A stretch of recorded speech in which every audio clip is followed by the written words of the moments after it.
नमस्कार, welcome to law with दिया। आज हम इंडियन कॉन्स्टिट्यूशन के प्रियम्बल को वन लाइनर फॉर्मेट में पढ़ने वाले हैं। ये वन लाइनर्स पिछले कई सारे कॉम्पिटिटिव एग्जाम्स में पूछे गए इंपॉर्टेंट कॉन्सेप्ट्स और पीवाईक्यू ट्रेंड्स को ध्यान में रखकर तैयार किए गए हैं।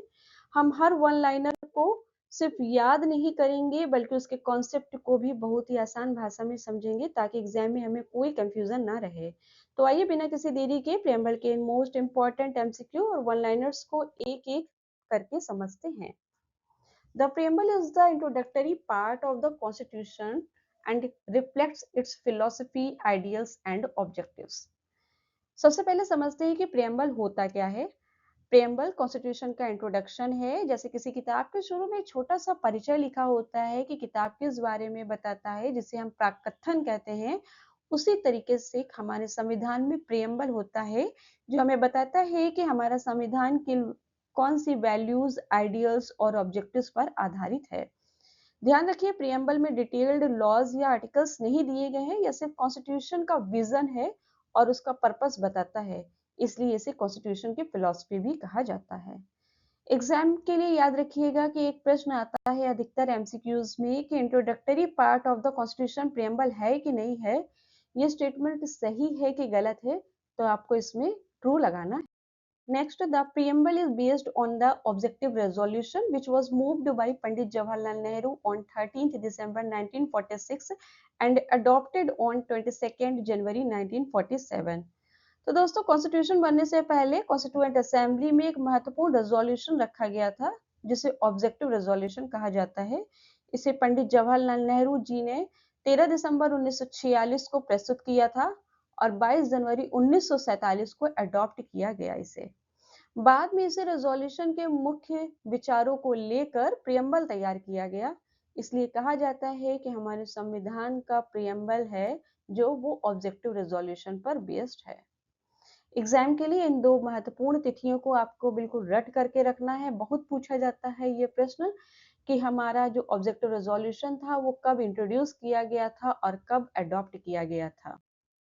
Next, the Constitution was adopted on 26 November 1949, signed on 24 January 1950, and came into force on 26 January 1950. Indian constitution से जुड़ी तीन ये डेट्स बहुत ही ज्यादा इंपॉर्टेंट हैं। 26 नवंबर 1949 को कॉन्स्टिट्यूशन अडॉप्ट किया गया। 24 जनवरी 1950 को कॉन्स्टिट्यूएंट असेंबली के मेंबर्स ने कॉन्स्टिट्यूशन पर साइन किए, मतलब कि हस्ताक्षर करे। इसके बाद 26 जनवरी 1950 से ये हमारा संविधान पूरे भारत में लागू हो गया, मतलब कि एनफोर्स्ड हो गया। इसी कारण हर साल 26 नवंबर को हम सभी संविधान दिवस, कॉन्स्टिट्यूशन डे मनाते हैं और 26 जनवरी को गणतंत्र दिवस, रिपब्लिक डे मनाते हैं। तो फिर से आपको इन तीन डेट्स को अच्छे से लिख करके अपने नोट्स में रख लेना है और इसको रट लेना है अभी के अभी। बहुत ही महत्वपूर्ण तिथियां हैं ये और इनको आपको रटना है। और हाँ, एग्जाम में इसमें बहुत कंफ्यूजन के लिए क्वेश्चन आता है कि अडॉप्ट और एनफोर्स की डेट कौन सी थी, कब कॉन्स्टिट्यूशन अडॉप्ट किया गया था और कब एनफोर्स हुआ था। तो इसको आपको अच्छे से रट लेना है दोनों। Next, the preamble begins with the words "We the people of India," which signify that the Constitution derives its authority from the people.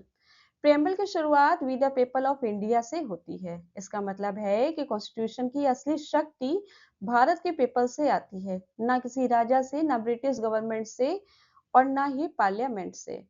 यानी भारत में people are the ultimate source of power और कॉन्स्टिट्यूशन उसी authority पर आधारित है। Exam में याद रखेंगे कि एक प्रश्न पूछते हैं कि कॉन्स्टिट्यूशन सुप्रीम है या पार्लियामेंट। तो हमेशा याद रखिएगा कि कॉन्स्टिट्यूशन सुप्रीम है, उसी को हमें टिक करना है, पार्लियामेंट नहीं। Next, India is described in the preamble as a sovereign, socialist, secular, democratic and republic. Preamble भारत की पहचान इन 5 वर्ड्स में बताता है: sovereign, socialist, secular, democratic and republic. इन्हीं 5 वर्ड से पता चलता है कि भारत किस प्रकार का देश है। एग्जाम में अक्सर पूछा जाता है कि इनमें से कौन सा वर्ड प्रियम्बल में है या नहीं है। तो आपको एक ट्रिक से याद रखना है, SSSDR। ट्रिपल एस याद रख लीजिएगा, sovereign, socialist, secular, then D और आर यानी डेमोक्रेटिक एंड रिपब्लिक।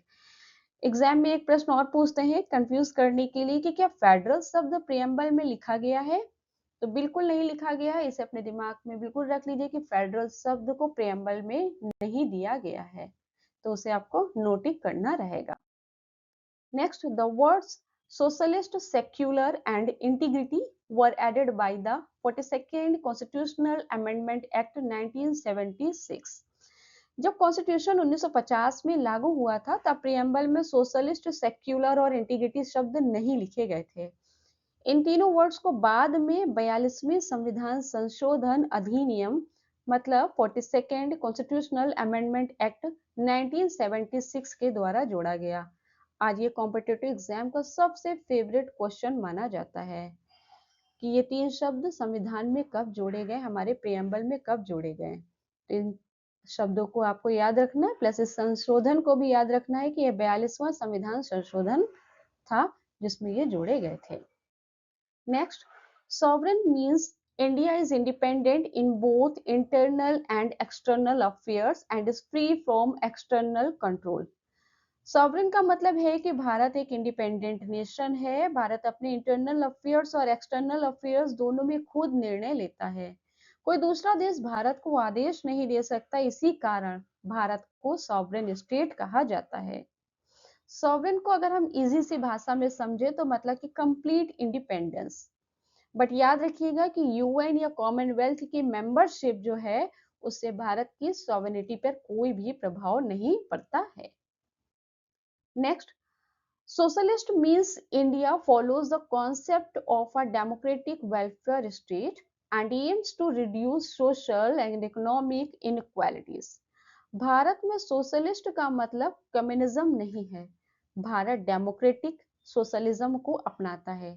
इसका उद्देश्य एक वेलफेयर स्टेट बनाना है जहां सरकार लोगों के कल्याण के लिए काम करे और समाज में सोशल तथा इकोनॉमिक इनक्वालिटीज को कम करने का प्रयास करे।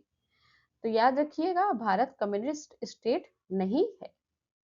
Next, secular means India has no official religion and the state treats all religions equally.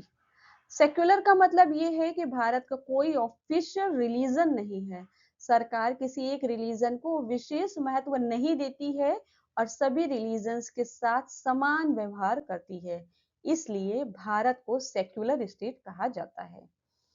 Secular मतलब कि equal treatment of all religion, सभी धर्मों को एक समान मानना, है ना। तो सेक्युलरिज्म का मतलब रिलीजन के खिलाफ होना नहीं है, बल्कि स्टेट के द्वारा सभी रिलीजन्स के प्रति समान व्यवहार करना है। Next, democratic means the government is elected by the people through universal adult suffrage. Democratic का अर्थ है कि भारत में सरकार जनता के द्वारा चुनी जाती है।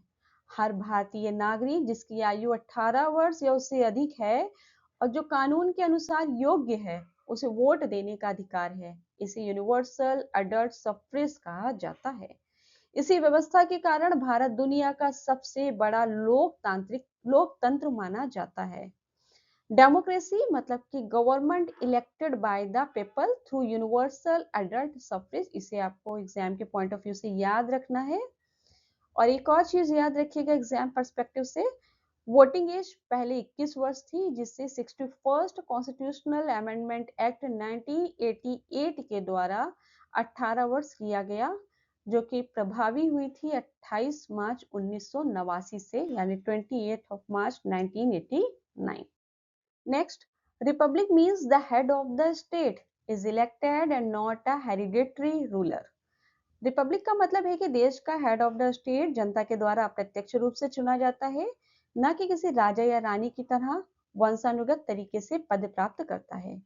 भारत में president head of the state है और उनका चुनाव एक इलेक्टोरल कोलाज के द्वारा किया जाता है, इसलिए भारत एक रिपब्लिक है, जबकि यूनाइटेड किंगडम एक कॉन्स्टिट्यूशनल मोनार्की है। याद रखिए president is the head of the state, जबकि prime minister is the head of the government. Exam में दोनों में अंतर भी पूछा जाता है कि कौन कहाँ का हेड है, किसे क्या कहते हैं, तो इसको आपको याद रखना है, कंफ्यूज नहीं होना है। Next, justice in the preamble includes social, economic and political justice. Justice का मतलब केवल कोर्ट से न्याय मिलना नहीं है। कॉन्स्टिट्यूशन चाहता है कि हर नागरिक के साथ समाज, अर्थव्यवस्था और राजनीति तीनों क्षेत्रों में न्याय हो। इसलिए प्रियम्बल में जस्टिस को तीन भागों में बांटा गया है: social justice, economic justice and political justice. Social justice का मतलब है कि किसी व्यक्ति के साथ कास्ट, रिलीजन, जेंडर, रेस आदि के आधार पर भेदभाव ना हो। इकोनॉमिक जस्टिस का अर्थ है कि सभी लोगों को आजीविका कमाने के साथ अवसर मिले और आर्थिक असमानता कम करने का प्रयास किया जा सके। वहीं पॉलिटिकल जस्टिस का मतलब है कि हर योग्य नागरिक को वोट देने, चुनाव लड़ने और लोकतांत्रिक प्रक्रिया में भाग लेने का समान अधिकार मिले। यही तीनों मिलकर प्रियम्बल में जस्टिस की अवधारणा को पूरा करते हैं। तो आपको याद रखना है, तीन तरह के जस्टिस की बात यहाँ पे की गई है। Next, liberty in the preamble includes thought, expression, belief, faith and worship. Liberty का अर्थ है कि व्यक्ति को अपनी सोच और जीवन जीने की स्वतंत्रता देना।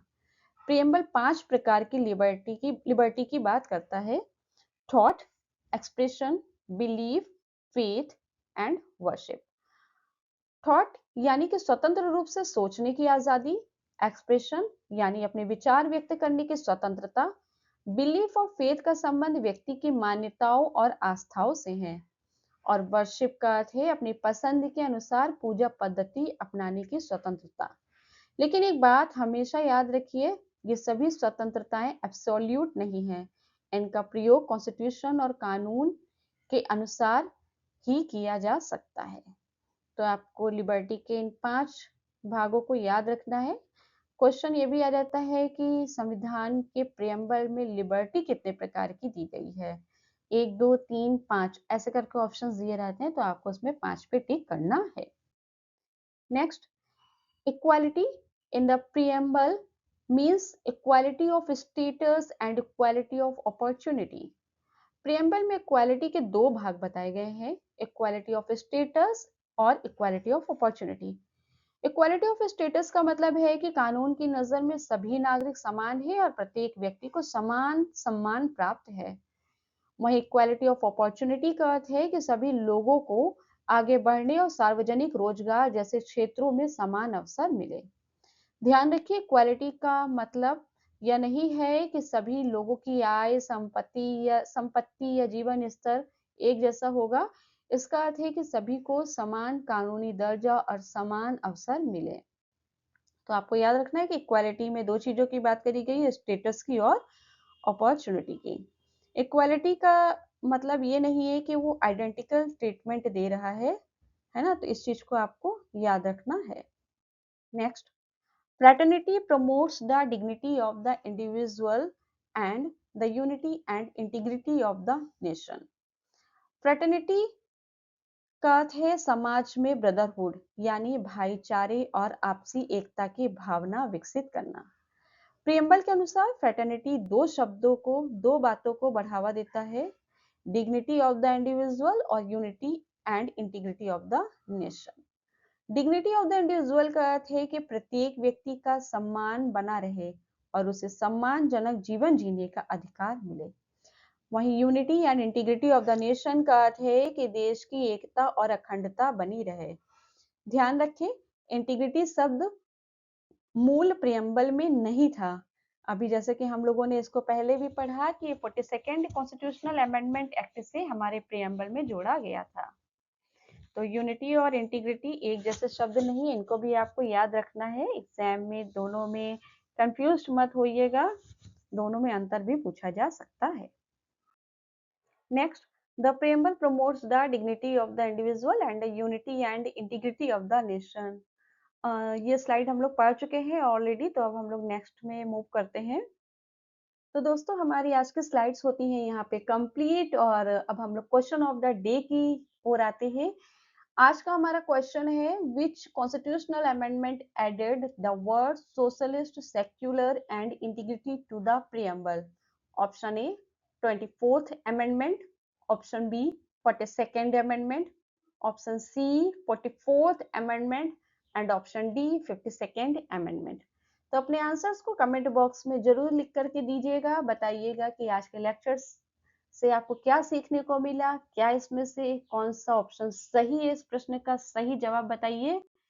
और आज के हमारे इस वीडियो से, इस लेक्चर से जुड़ने के लिए आप सभी का बहुत बहुत धन्यवाद। मिलते हैं कुछ नए ऐसे ही पीवाईक्यूज वन लाइनर्स को लेकर के नेक्स्ट वीडियो में। तब तक के लिए सभी को जय हिंद, जय भारत।